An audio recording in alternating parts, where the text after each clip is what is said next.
The thunder rolled across the prairie as Daisy Halpert crouched behind the schoolhouse, her heart hammering against her ribs like a trapped bird. The school bell rang with an urgent clanging that echoed through the small town of Cottonwood Springs, Arizona Territory, 1882. It wasn't the usual dismissal bell. This was the warning bell, the one that signaled danger.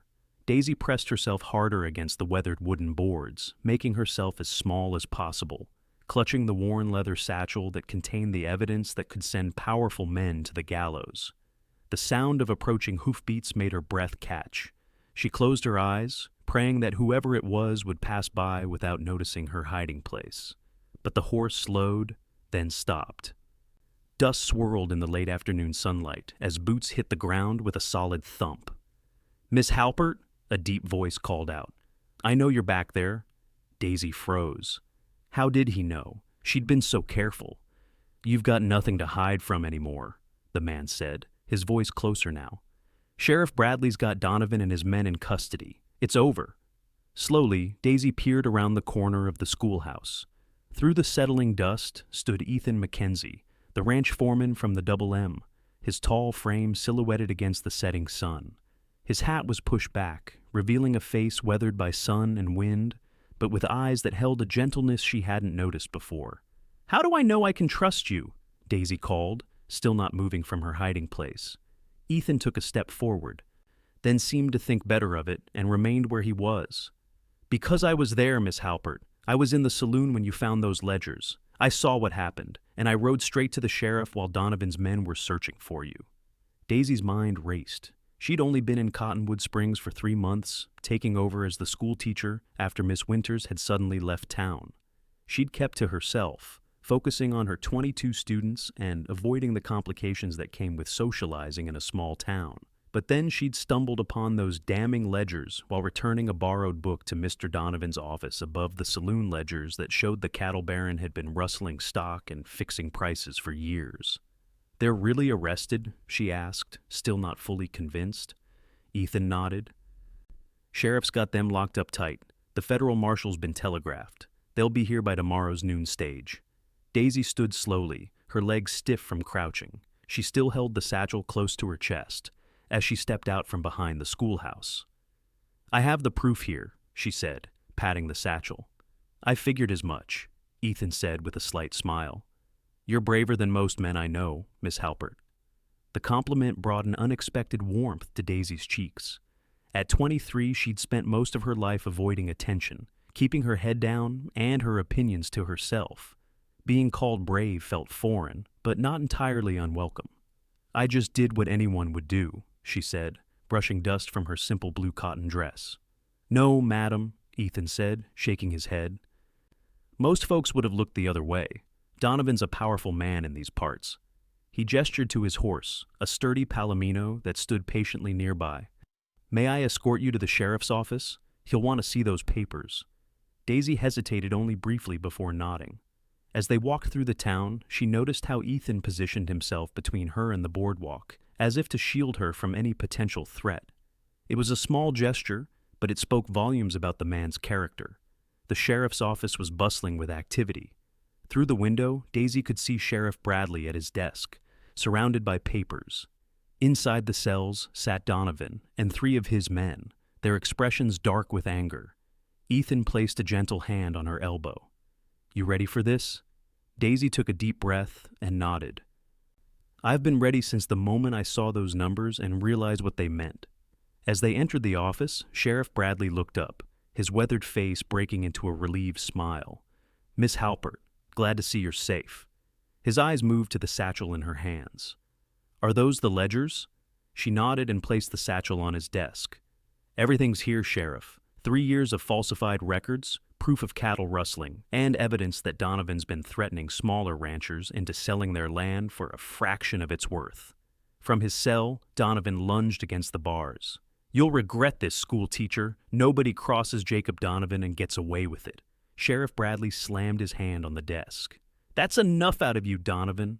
Ethan stepped closer to Daisy, his presence reassuring. "Don't you worry about him, Miss Halpert. He'll be facing a judge soon enough." The sheriff began examining the ledgers, nodding as he turned the pages. "This is solid evidence. The marshal will be mighty pleased." He looked up at Daisy. "Where will you be staying tonight? Might be best if you weren't alone, at least until the marshal arrives." Before Daisy could answer, Ethan spoke up. "My sister Rose runs the boarding house. She's got a spare room, and nobody would dare cause trouble there."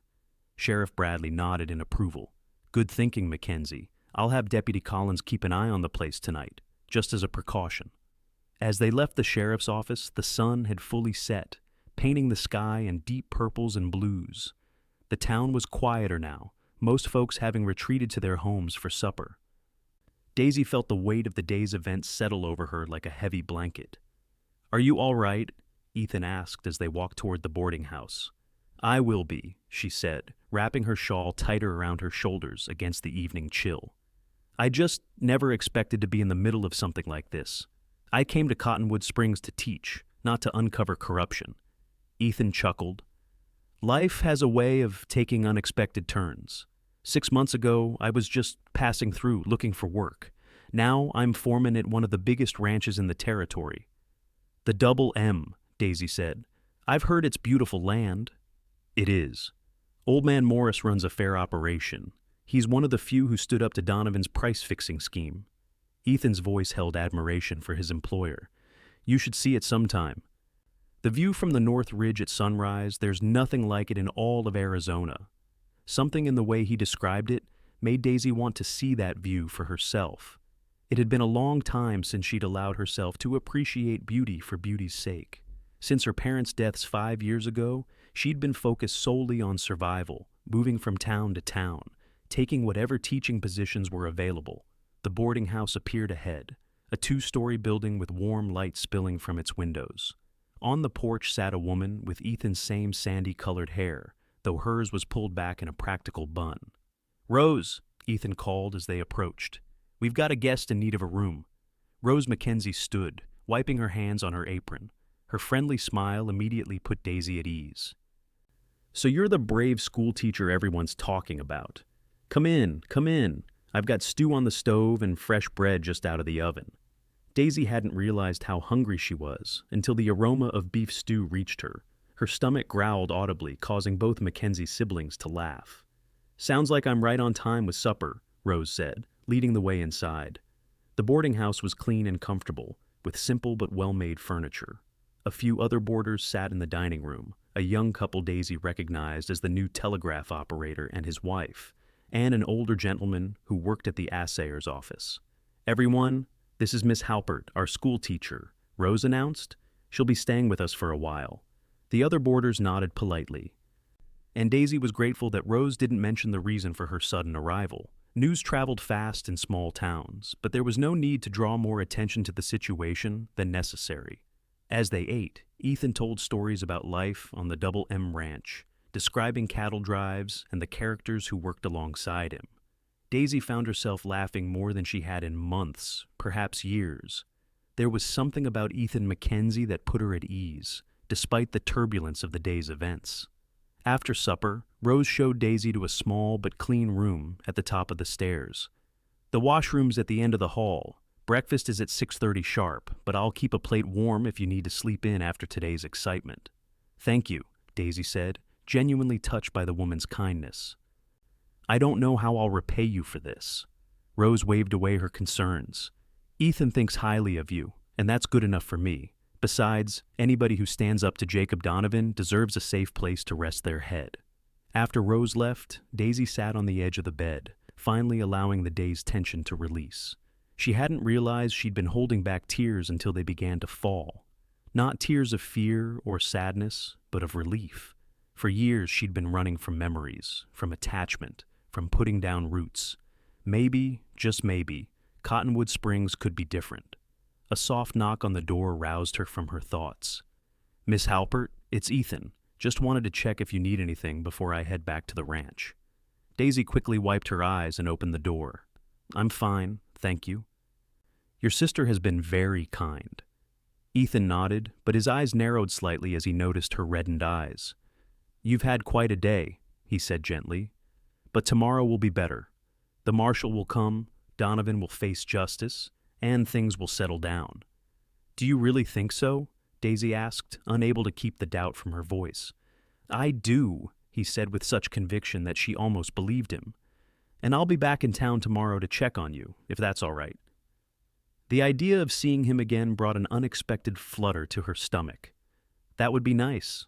Thank you for everything today, Mr. Mackenzie. Ethan, he corrected with a smile. If we're going to be friends, you might as well use my given name. Ethan, she repeated, the name feeling comfortable on her lips. And I'm Daisy. Good night, Daisy, he said, tipping his hat. Sleep well. As she closed the door, Daisy couldn't help but wonder if perhaps the danger she'd stumbled upon might lead to something unexpected. Something good. The next morning dawned clear and bright, the storm of the previous day having moved on, leaving the air fresh and clean. Daisy woke early, her body accustomed to rising with the sun to prepare for school. She dressed carefully in one of her few good dresses, a simple lavender cotton with a lace collar, and pinned her dark hair into a neat bun at the nape of her neck. When she descended the stairs, she was surprised to find Ethan already in the dining room, sharing coffee with his sister. He stood when he saw her, an old-fashioned courtesy that made Daisy smile. Good morning, she said, suddenly feeling shy under his gaze. Morning, Daisy, he replied, pulling out a chair for her. I brought news. The Marshall stage is running ahead of schedule. Should be here within the hour. Relief washed over her. That's wonderful news. Rose placed a plate of eggs and bacon in front of Daisy. Eat up. You'll need your strength for giving your statement to the marshal. As Daisy ate, she noticed how comfortable the siblings were with each other, finishing each other's sentences and sharing inside jokes. It made her miss her own family, gone now for many years. Do you have family elsewhere, Daisy? Rose asked, as if reading her thoughts. Daisy shook her head. No, I lost my parents to influenza 5 years ago. No siblings. I'm sorry to hear that, Ethan said, his voice gentle. Family's important. It is, Daisy agreed. I've made do on my own, but it can be lonely at times. Rose reached over and squeezed her hand. Well, now you've got friends in Cottonwood Springs. That's a start. The sound of a stagecoach approaching drew their attention. Ethan moved to the window. That'll be Marshal Jenkins, he said. I'll walk you over to the sheriff's office. The marshal was a tall, imposing man with a thick mustache and sharp eyes that seemed to miss nothing. He listened attentively as Daisy explained how she had discovered the ledgers while returning a book to Donovan's office above the saloon. I wasn't snooping, she assured him. The ledger was open on the desk, and when I glanced at it, I noticed discrepancies in the numbers. Being a teacher, figures catch my eye. When I looked closer, I realized what I was seeing, proof of rustling and price fixing. Marshal Jenkins nodded. And that's when Donovan caught you? Yes, sir. He threatened me.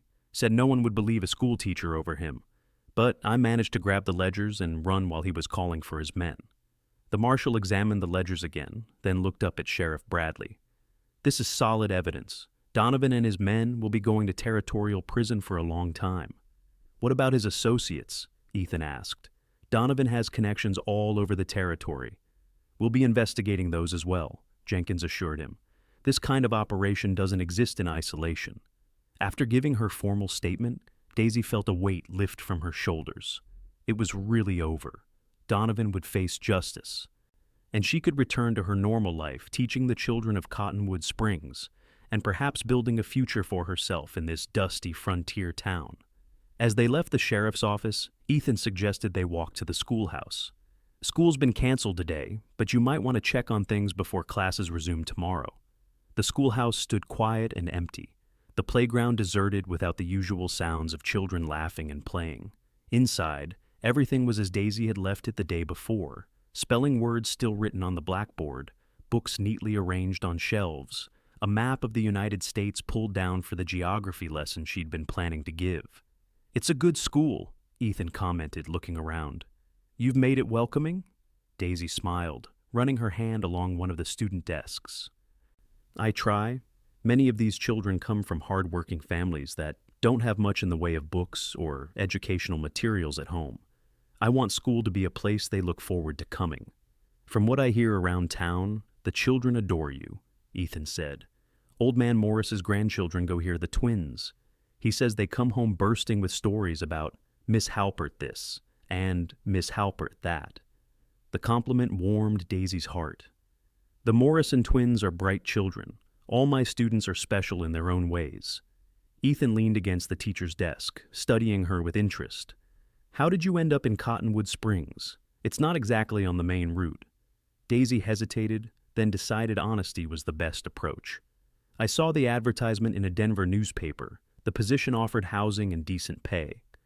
And it was far away from my last position in Colorado, which ended poorly. Poorly? Ethan asked, his brow furrowing. She sighed. The school board chairman's son took an interest in me. When I declined his advances, the chairman found reasons to criticize my teaching. Rather than fight a losing battle, I chose to move on. Anger flashed in Ethan's eyes. That's unjust. It's the way of the world sometimes, Daisy said with a shrug. Women in my position have limited options, but I've managed. You've done more than manage, Ethan said, his voice soft but intense. You've stood up to one of the most powerful men in the territory when most would have looked the other way. His words stirred something in Daisy, a sense of pride she hadn't allowed herself to feel before. Thank you for saying that. The moment between them stretched, filled with unspoken possibilities, until the schoolhouse door opened, breaking the spell. Sheriff Bradley stood there, his expression grave. Thought I'd find you two here, he said. We've got a problem. Donovan's lawyer arrived on the stage with the marshal. He's arguing that the ledgers were obtained illegally and can't be used as evidence. Daisy felt her heart sink. But that's not true. I wasn't trespassing. I was returning a book Donovan had borrowed from the school library. I believe you, the sheriff said. And so does the marshal. But Donovan's lawyer is slick. He's demanding a hearing before a judge before Donovan is transferred to the territorial prison. Ethan's jaw tightened. How long will that take? Judge Parker won't be through these parts for another 2 weeks. Until then, we'll keep Donovan and his men locked up, but... The sheriff hesitated. But what? Daisy pressed. Donovan's reach extends beyond those cell bars. I'm concerned for your safety, Miss Halpert. There are still men loyal to him in this area. Ethan straightened up immediately. She can stay at the Double M Ranch. No one would dare cause trouble there. The sheriff nodded slowly. That might be wise, at least until after the hearing. Morris runs a tight ship, and his ranch hands are loyal. Wait, Daisy protested. I have school to teach. I can't just disappear for 2 weeks. It's not ideal, Sheriff Bradley admitted. But your safety is paramount. Besides, the Morrison twins and the Henderson children already live out that way. The others could be brought by wagon each day. Daisy looked between the two men, feeling cornered, yet understanding their concern. Donovan's threats weren't idle. She'd seen the ruthlessness in his eyes. I suppose arrangements could be made, she conceded reluctantly. I'll speak with Mr. Morris this afternoon, Ethan said. He's a reasonable man, and he'll understand the situation. The old bunkhouse has been converted into a guest cottage. It's clean and comfortable. And so, it was decided. Within hours, Daisy found herself in a wagon beside Ethan, heading out of town toward the Double M Ranch. She'd packed her teaching materials and a few personal belongings, leaving most of her things at Rose's boarding house. The landscape opened up as they left Cottonwood Springs behind. Rolling hills covered in scrub brush and cacti stretched toward distant mountains. Despite her concerns, Daisy couldn't help but be moved by the raw beauty of the Arizona territory. It's breathtaking, she said, gazing at the panoramic vista. Ethan smiled, clearly pleased by her reaction. Wait until you see it at sunrise. The way the light hits the mountains, there's nothing like it. The Double M Ranch came into view as they crested a hill, a sprawling property with a large main house, several outbuildings, corrals, and fenced pastures where cattle grazed. A weathered sign bearing the ranch's brand hung over the entrance to the main drive. Mr. Morris built this place from nothing 20 years ago, Ethan explained with evident pride. Started with 10 head of cattle and a dream. Now it's one of the most successful ranches in the territory. As they pulled up to the main house, an older man emerged onto the porch. Tall and straight-backed despite his years, Maxwell Morris had a shock of white hair and piercing blue eyes that assessed Daisy with keen interest. So, you're the schoolteacher who's causing Donovan such grief, he said, his weathered face breaking into a grin. Good for you. That scoundrel's been a thorn in honest ranchers' sides for too long. "Thank you for allowing me to stay, Mr. Morris," Daisy said, accepting his help down from the wagon. "Max, please, and it's no trouble at all. The guest cottage hasn't seen you since my daughter and her family visited last Christmas. It'll do you fine." The cottage, as it turned out, was charming, a small but well-built structure with a front porch, a main room with a stone fireplace, a tiny kitchen, a bedroom, and even a small indoor washroom, a luxury Daisy hadn't expected. "This is wonderful," she told Ethan as he carried her trunk inside. "Far more comfortable than I anticipated." "Told you Max runs a good operation," he said with a wink. "Now, get settled in. Supper's at 6 in the main house. Max insists you join us." Alone in the cottage, Daisy took time to arrange her teaching materials and unpack her few personal belongings. The solitude gave her space to reflect on how drastically her life had changed in just 24 hours. From discovering corruption to becoming a witness in a high-profile case, from living in town to taking refuge on a cattle ranch, it was dizzying. And then there was Ethan Mackenzie. She hadn't expected to feel drawn to anyone in Cottonwood Springs, had in fact deliberately kept her distance from eligible men after her experience in Colorado. But there was something about Ethan, his quiet strength, his integrity, the way his eyes crinkled when he smiled, that bypassed her carefully constructed defenses. Supper that evening was a lively affair.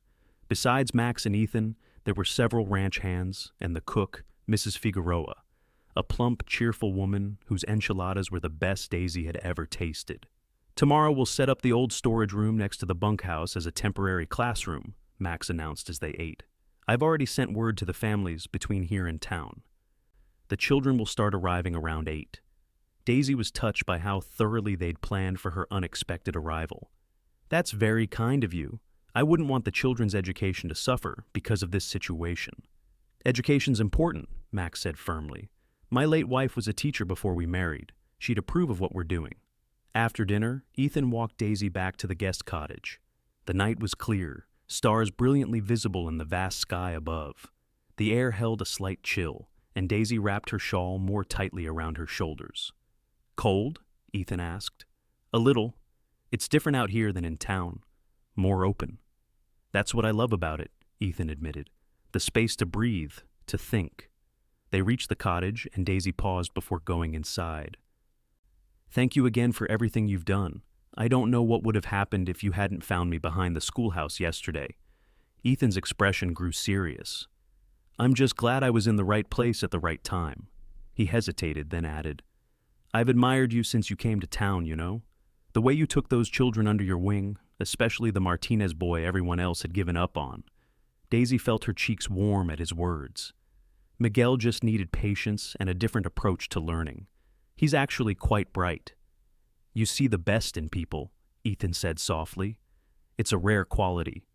The moment stretched between them, filled with unspoken possibilities. Then Ethan cleared his throat and took a step back. "You should get some rest. Tomorrow will be a busy day with setting up the new classroom and all." "Yes, of course," Daisy agreed, suddenly flustered. "Good night, Ethan." "Good night, Daisy. Sleep well." As she entered the cottage and closed the door behind her, Daisy leaned against it, her heart beating a rapid rhythm in her chest. She was playing with fire, allowing herself to feel this attraction to Ethan. Her life was complicated enough without adding romance to the mix, and yet she couldn't deny the way her pulse quickened when he was near, or how his smile seemed to brighten even the darkest moments. With a sigh, she pushed away from the door and began preparing for bed. Whatever was developing between her and Ethan would have to wait. For now, her priority had to be staying safe until Donovan faced justice. The next 2 days settled into a surprisingly comfortable routine. The makeshift classroom in the converted storage room worked better than Daisy had anticipated, with windows on 2 sides providing ample light and fresh air, and sturdy tables and benches hastily constructed by the ranch hands. It served the purpose well enough. 12 students attended the Morrison twins, the 3 Henderson children, the Martinez siblings, and several others whose parents worked on nearby farms and ranches. They seemed to enjoy the novelty of having school at the Double M, especially when their lunch break included watching the ranch hands work with the horses in the corral. Ethan made a point of checking on her several times each day, bringing her fresh coffee in the morning and stopping by after lessons ended to hear about her day. These brief interactions quickly became the highlights of Daisy's time at the ranch. On the evening of the third day, as Daisy was tidying the classroom after the children had left, Ethan appeared in the doorway, his expression troubled. "What is it?" she asked immediately, sensing something was wrong. "Sheriff Bradley rode out with news," Ethan said, entering the room and closing the door behind him. "Two of Donovan's men were spotted near town. They were asking questions about you." Daisy felt a chill run through her. "What does that mean for the case?" "Nothing's changed there. The marshal is still confident the evidence will stand. But it confirms our suspicions that Donovan has men willing to do his dirty work, even with him behind bars." Daisy sank into her chair, suddenly feeling the weight of the situation anew. "Will this ever end? Will I always be looking over my shoulder?" Ethan crossed the room and knelt beside her chair, taking her hands in his. "No. Once Donovan is convicted and sent to prison, his power will wane. Men like him rely on fear and intimidation. Remove him from the equation and his followers will scatter. But until then, you stay here where it's safe," he said firmly. "Max has doubled the night watch. No one gets onto this property without us knowing about it." Looking into Ethan's determined face, Daisy felt her fear subside. There was something solid about him, something trustworthy that made her believe everything would indeed be all right. "Thank you," she said softly. "I don't know what I'd do without you." Something shifted in Ethan's expression, a softening around his eyes. "Daisy, The door opened suddenly, cutting off whatever he had been about to say. One of the younger ranch hands stood there, looking embarrassed at interrupting. "Sorry, boss, but Max needs you at the North Corral. Something about the new stallion acting up." Ethan nodded, reluctantly releasing Daisy's hands and standing. "I'll be right there." After the hand left, he turned back to Daisy. "We'll talk later?" "Yes," she agreed, both relieved and disappointed by the interruption. Later. But later didn't come that evening. The trouble with the stallion took hours to resolve, and by the time Ethan had finished, Daisy had already retired to the guest cottage. The next day brought its own challenges, with a supply wagon scheduled to arrive and preparations needed for a coming cattle drive. 4 more days passed in this manner, brief interactions throughout the day, but never enough time for the conversation they both seemed to be circling around. The tension between them grew, charged with unspoken words and lingering glances. On the 7th night of Daisy's stay at the Double M, a spring storm rolled in, bringing with it driving rain and spectacular lightning that illuminated the landscape in brief, brilliant flashes. Unable to sleep with the thunder rattling the windows of the cottage, Daisy wrapped a quilt around her shoulders and moved to the small front porch to watch nature's display. The ranch was quiet despite the storm, most of its inhabitants having long since retired for the night. So when a figure emerged from the darkness, moving quickly toward her cottage through the rain, Daisy's first instinct was fear. She was about to retreat inside and lock the door when a flash of lightning revealed Ethan's familiar form. "Ethan!" she called, raising her voice above the storm. "What are you doing out in this weather?" He bounded up the porch steps, rain dripping from his hat and coat. "Checking on you," he said, removing his hat and shaking water from it.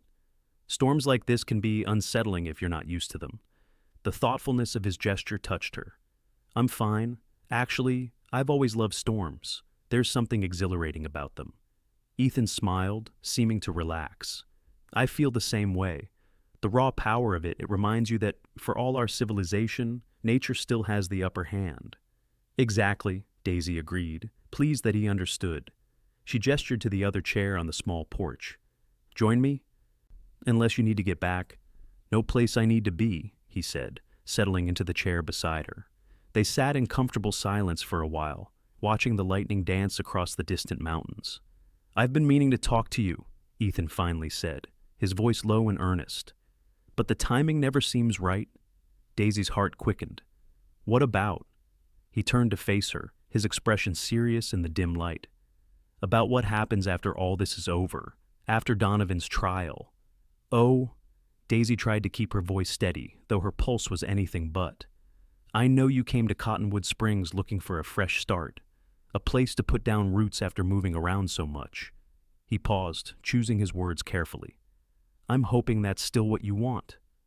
That this situation with Donovan hasn't soured you on the town. It hasn't, she assured him. If anything, seeing how people like you and Rose and Sheriff Bradley have stood by me, it's made me feel more connected to this place, not less. Relief washed over his features. That's good to hear, because I've been thinking.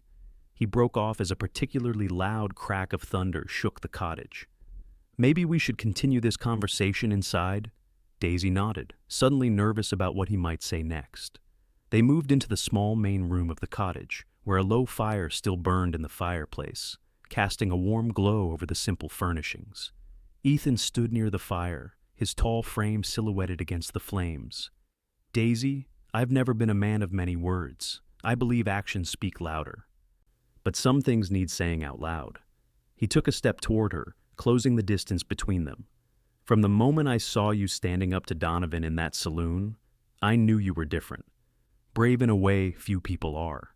The more I've come to know you these past days, your kindness with the children, your intelligence, your quiet strength, the more certain I've become. Daisy's breath caught in her throat. Certain of what? That I'm falling in love with you, he said simply, honestly. And I hope you might feel something for me too. The declaration hung in the air between them, as powerful as the storm outside. Daisy's mind raced, part of her wanting to retreat to the safety of solitude she'd wrapped around herself for so long. Another part yearning to step forward into the unknown future Ethan was offering. I do have feelings for you, she admitted, her voice barely above a whisper. But I'm afraid. Of what? He asked gently. Of trusting. Of letting someone close enough to hurt me. Of building something only to have it taken away. Understanding dawned in his eyes.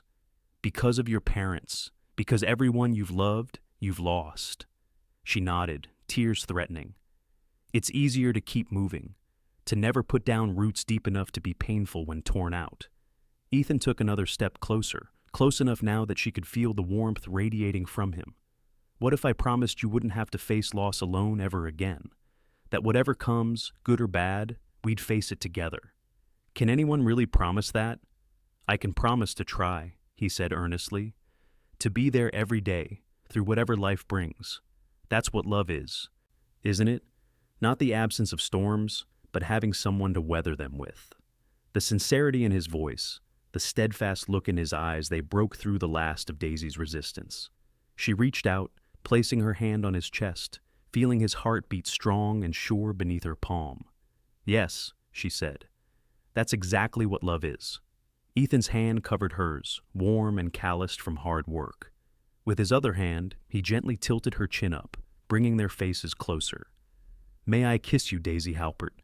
Her answer was to rise on her tiptoes, closing the final distance between them.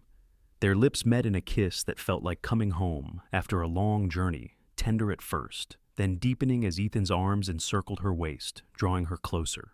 When they finally parted, both slightly breathless, the storm outside seemed to have diminished, or perhaps they simply no longer noticed it, wrapped as they were in their own private world. Stay with me a while? Daisy asked, not ready for this moment to end. Ethan smiled, tucking a strand of her hair behind her ear. I'll stay as long as you want me to. They settled before the fire, talking long into the night about their pasts, their dreams, the future they might build together. Ethan spoke of his years drifting from ranch to ranch after the war, of finding purpose again when Max Morris took a chance on him, promoting him to foreman despite his relatively short time at the Double M. Daisy shared stories of her childhood in Pennsylvania, of her parents' encouragement of her education, of her determination to bring knowledge to children on the frontier. As the fire burned low and the storm outside finally passed, leaving behind a peaceful stillness, Daisy found herself marveling at how drastically her life had changed in just a week. From hiding behind a schoolhouse in terror to finding love in the most unexpected place, it seemed almost like a dream. What are you thinking? Ethan asked, noticing her thoughtful expression. That sometimes the most frightening moments in our lives can lead to the most beautiful ones, she replied. If I hadn't found those ledgers, if Donovan hadn't threatened me, if you hadn't found me hiding, we would have found each other eventually, Ethan said with certainty. Some things are meant to be, The conviction in his voice made her smile. "Is that so, Mr. Mackenzie? I didn't take you for a romantic." "There's a lot you don't know about me yet, Miss Halpert," he teased back, "but we have time for you to discover it all." The promise in those words of time, of a shared future, filled Daisy with a happiness she hadn't dared to imagine for herself. Whatever challenges lay ahead, from Donovan's trial to the everyday obstacles of life on the frontier, she would no longer face them alone. The following days took on a new sweetness for Daisy. Teaching the children in the makeshift classroom, sharing meals with the ranch hands, evening walks with Ethan under star-filled skies, all of it felt infused with possibility. Even the lingering threat of Donovan's men couldn't dim the joy she found in these simple moments.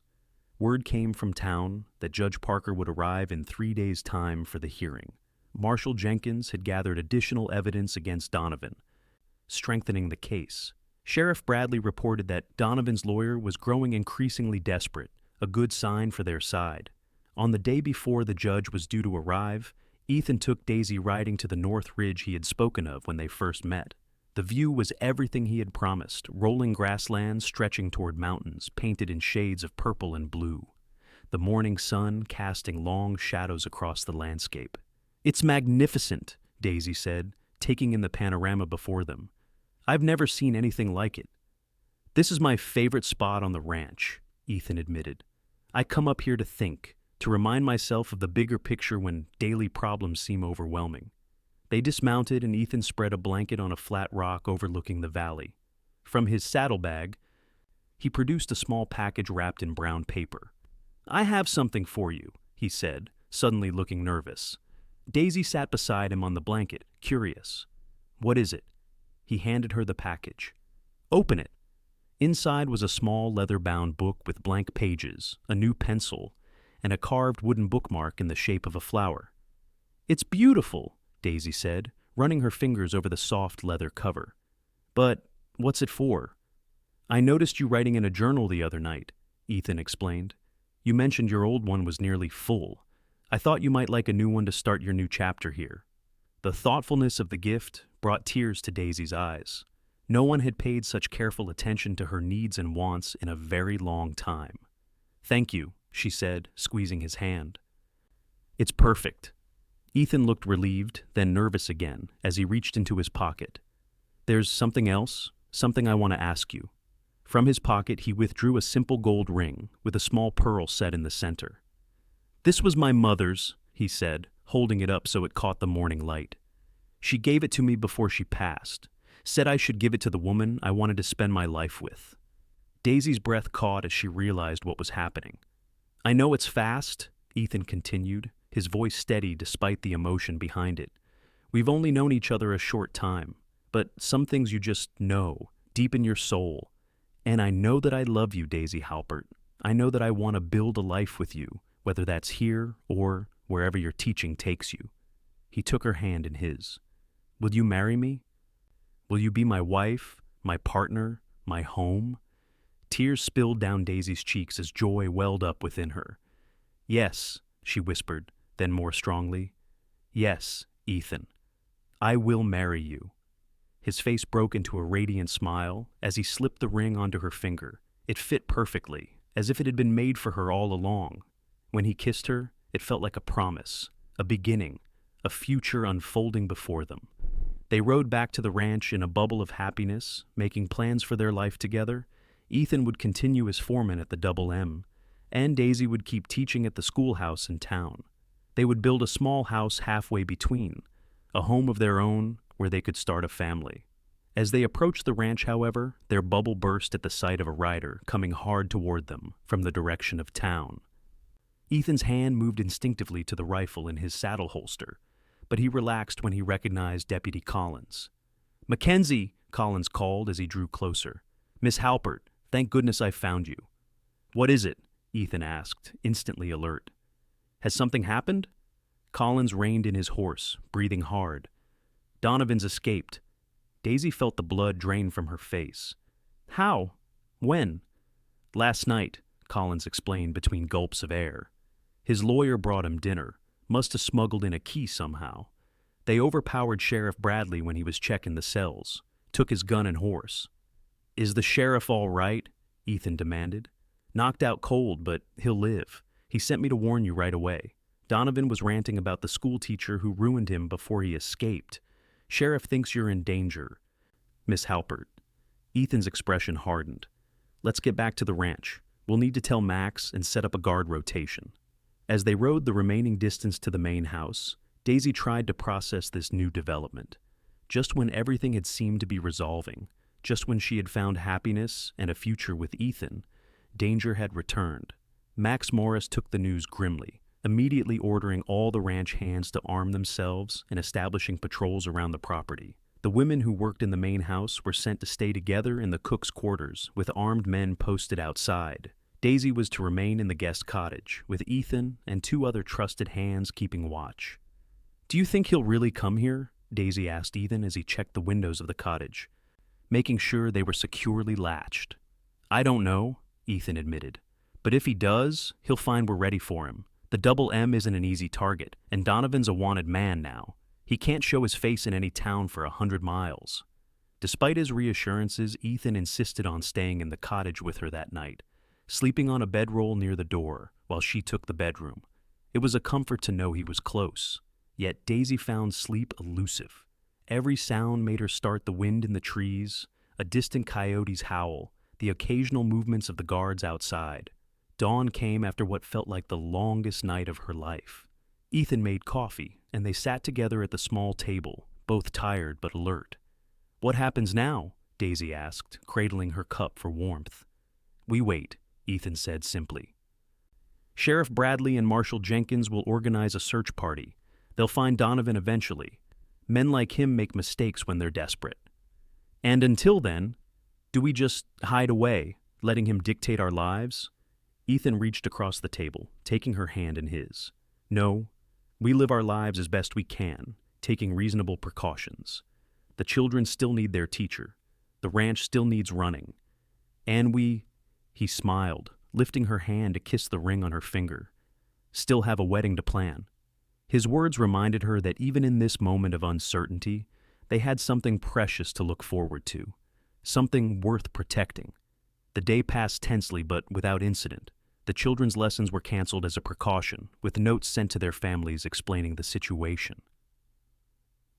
Ethan divided his time between his foreman duties and checking on Daisy, while she kept busy organizing her teaching materials and writing in her new journal. As evening approached, a rider was spotted approaching the ranch. Everyone tensed until it became clear it was Sheriff Bradley himself, looking bruised but determined as he rode up to the main house. Max invited him to stay for supper, and over a hearty meal of beef stew and biscuits, Bradley updated them on the search for Donovan. "We've got men looking in every direction," he explained. "Found his lawyer trying to sneak out of town. He's locked up now, facing charges of his own. But Donovan himself seems to have vanished." "Any idea where he might be headed?" Max asked. Bradley shook his head. "His main allies are either in jail or have scattered. He's alone, which makes him more dangerous, not less. A cornered rat will bite hardest." After supper, as Ethan walked Daisy back to the cottage, she noticed he seemed preoccupied. "What are you thinking about so intently?" she asked. He sighed. "Just something the sheriff said, about Donovan being alone, cornered." He stopped walking, turning to face her fully. "Daisy, I think we've been going about this all wrong." "What do you mean?" "We're waiting for him to make a move, huddling behind defenses. But that gives him all the power, all the initiative." A chill ran through her as she realized what he was suggesting. "You want to go after him?" Ethan nodded slowly. "Not alone, with the sheriff and a proper posse. But yes, I think we need to take the fight to him rather than waiting for him to strike." "That's dangerous." "Ethan," Daisy protested, fear gripping her heart at the thought of him confronting Donovan. "So is waiting," he countered gently. "Every day he's free is another day you're in danger. Another day our future is on hold." She knew he was right, but the idea of him risking himself filled her with dread. "When would you go?" "Tomorrow morning. Sheriff Bradley's gathering men from town. I'll speak with Max tonight about which of our hands can join us." Daisy stepped closer, wrapping her arms around his waist and burying her face against his chest. "Promise me you'll be careful. Promise me you'll come back." His arms encircled her, strong and secure. "I promise, love. I have too much to live for now, to take foolish risks." They held each other for a long moment, the evening breeze carrying the scent of desert flowers around them. When they finally continued toward the cottage, a new resolve had settled over both of them. Whatever happened next, they would face it with courage and hope. The next morning dawned clear and bright, at odds with the somber mood that pervaded the ranch. Men gathered in the yard, checking weapons and saddling horses. Sheriff Bradley stood with Max and Ethan, mapping out search areas on a rough chart of the surrounding terrain. Daisy watched from the porch of the main house, her heart heavy yet proud, as she observed Ethan taking charge, his natural leadership evident in the way the other men looked to him for guidance.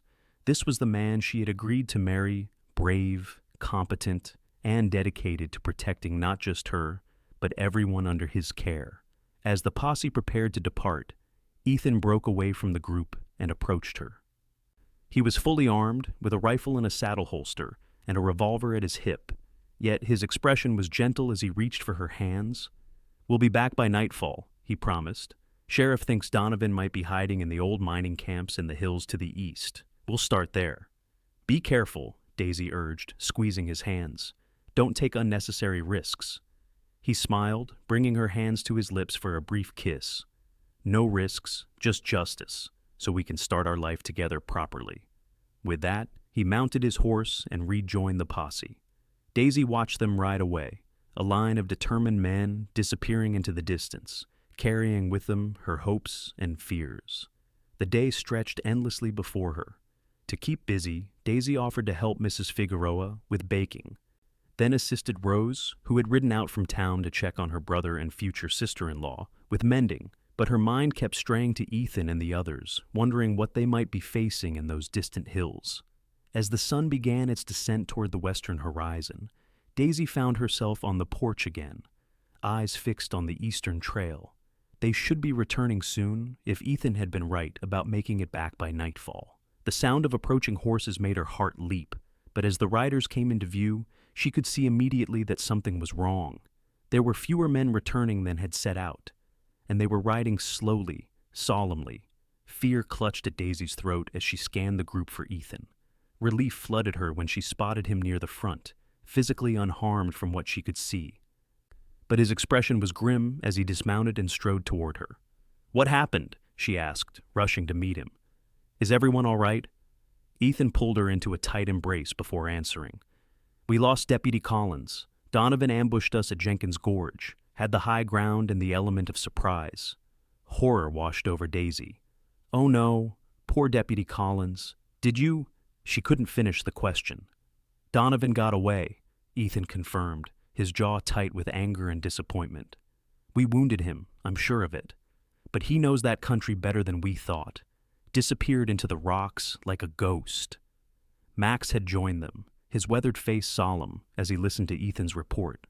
"So he's still out there." Ethan nodded grimly. "But hurt and running. Sheriff's telegraphing for more men from the territorial capital. This has gone beyond a local matter now." The news cast a pall over the ranch. A solemn supper was held, with prayers offered for Deputy Collins and his family.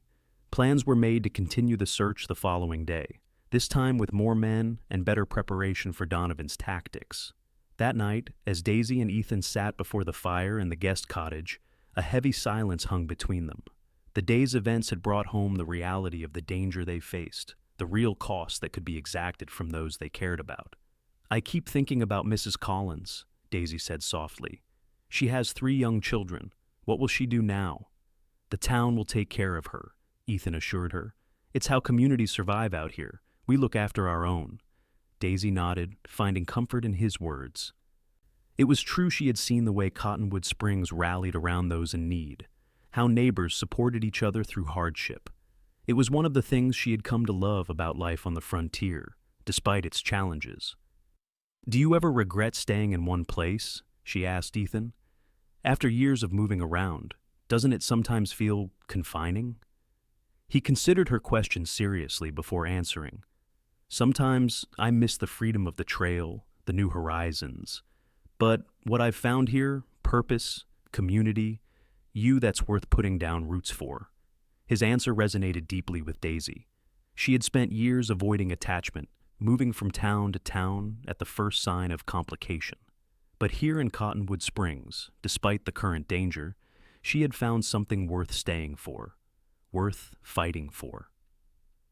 "When this is over," she said, taking his hand, "I want to get married right away. No long engagement. Life's too uncertain to wait for perfect timing."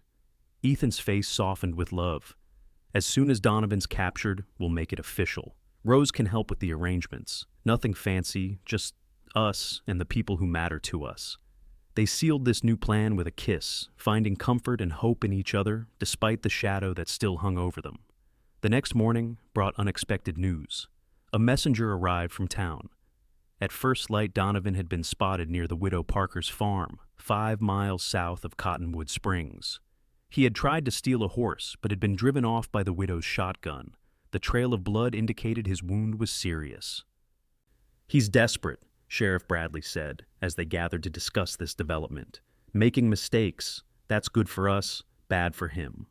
A new posse was formed, this time focusing on the southern approach to town. Ethan insisted on joining again, despite Daisy's concern. "We're close now," he told her. "I need to see this through for both of us."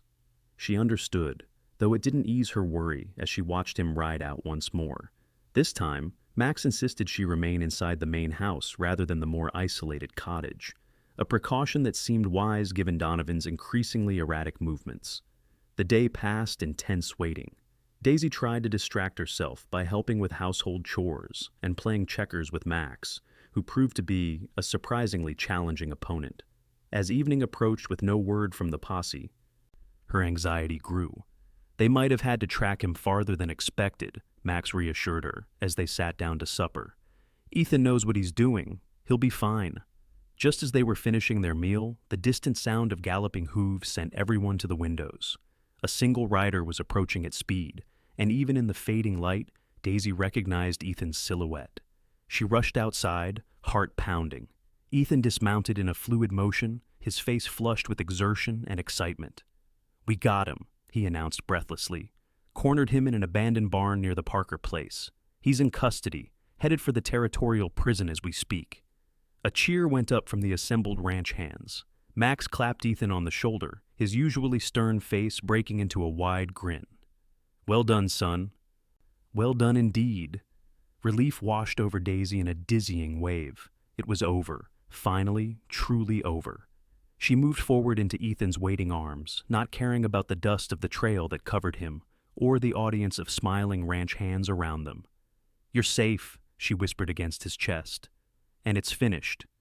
"It's finished," he confirmed, holding her close.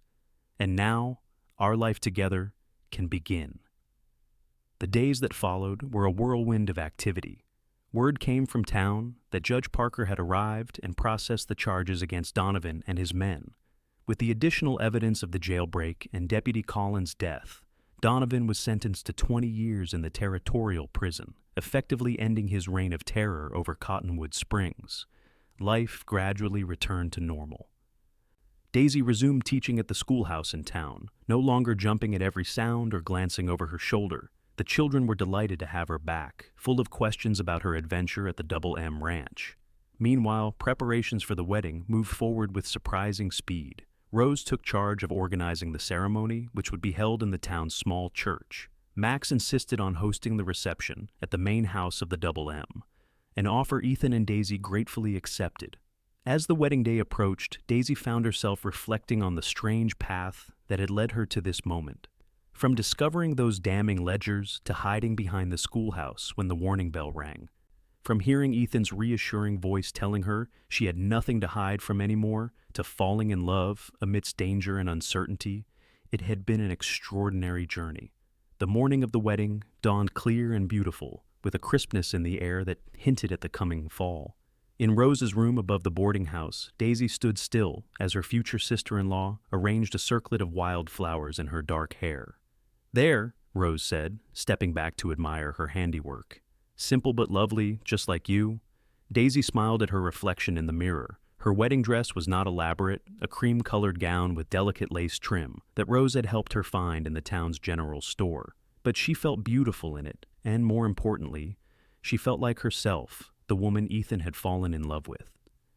"Are you nervous?" Rose asked, adjusting the flowers one last time. "Not about marrying Ethan," Daisy replied honestly. "Just about being the center of attention. I've spent so much of my life trying to blend into the background." Rose squeezed her hand. "Well, you'd better get used to it. As Mrs. Ethan Mackenzie, wife of the most respected foreman in the county, you'll be noticed wherever you go." The title Mrs. Ethan Mackenzie sent a thrill through Daisy. After years of independence, of relying solely on herself, the idea of being part of a pair, of sharing her life completely with another person, still seemed almost dreamlike. The church was filled to capacity when Daisy arrived. It seemed the entire town had turned out for the occasion, plus all the hands from the Double M. Max Morris stood ready to walk her down the aisle, having offered to stand in for her father with a gruff kindness that had brought tears to her eyes. "Ready, my dear?" he asked, offering his arm. Daisy took a deep breath and nodded. "Ready." As the small church organ began to play and the assembled guests stood, Daisy fixed her eyes on the figure waiting at the altar. Ethan looked transformed in his best suit, his usually tousled hair neatly combed, his face clean-shaven for the occasion. But his smile that was the same, warm and genuine, lighting up his eyes as they met hers. Walking toward him felt like walking toward her future, each step bringing her closer to the life they would build together. When Max placed her hand in Ethan's, the connection between them felt electric, a current of love and promise passing between their joined fingers. The ceremony itself passed in a blur of emotion. They had chosen traditional vows, finding comfort in the time-honored words that had joined couples for generations. When Ethan slipped a simple gold band onto her finger to join her engagement ring, his hands were steady, his voice clear and certain as he pledged himself to her. And then they were pronounced husband and wife, sealing their union with a kiss that felt like a beginning, a promise of all that was to come. The cheers and applause of their friends and neighbors washed over them as they turned to face the congregation, hand in hand, ready to step into their shared future. The reception at the Double M was a joyous affair, with tables set up in the yard under strings of lanterns that cast a golden glow over the celebration. Mrs. Figueroa had outdone herself with a feast that included a towering wedding cake decorated with fresh flowers. There was music and dancing, laughter and tears, all the elements that marked the beginning of a marriage surrounded by community and goodwill. As the evening wore on, Ethan led Daisy away from the festivities, toward a path that wound around the main house to a small rise overlooking the property. In the distance, a new structure was taking shape, the frame of a house, their house, positioned halfway between the ranch and town, just as they had planned. "Max's wedding gift to us," Ethan explained, his arm around her waist. "He's had the men working on it in secret whenever they could be spared from regular duties. It should be finished by winter." Daisy leaned her head against his shoulder, overwhelmed by the kindness that had been shown to them. "It's perfect." They stood in comfortable silence, watching the stars appear one by one in the darkening sky. The sounds of celebration continued behind them, but this moment felt private, sacred, their first quiet moment as husband and wife. "Are you happy, Mrs. Mackenzie?" Ethan asked, turning to face her. Daisy smiled at the new name, still strange but wonderfully right. "Happier than I ever imagined possible," she answered truthfully. "Even though our beginning wasn't exactly peaceful?" he asked with a hint of teasing. She laughed softly. "Especially because of that. It tested us right from the start, showed us what we're capable of together." Ethan's expression grew serious. "I meant what I said in my vows, Daisy. Whatever comes, we face it together. The good and the bad." "Together," she agreed, rising on tiptoes to kiss him. In that kiss was a promise, a future, a life being built on love and trust and courage. As they returned to their wedding celebration, hand in hand, Daisy reflected on how far she had come from that frightened woman hiding behind the schoolhouse when the warning bell rang. Ethan had been right that day. She had nothing to hide from anymore. Not Donovan, not her past, not the possibility of loss that comes with loving deeply. The future stretched before them, full of promise and possibility. There would be challenges, of course, life on the frontier guaranteed that. But they would face them together, drawing strength from each other and from the community they had found in this corner of the Arizona territory. And when, a year later, Daisy stood on the porch of their completed home, cradling their newborn daughter, while Ethan looked on with pride and love, she knew with absolute certainty that all the running, all the fear, all the hiding had led her exactly where she was meant to be, home, in the arms of the man who had found her when she was lost, who had shown her she had nothing to hide from anymore,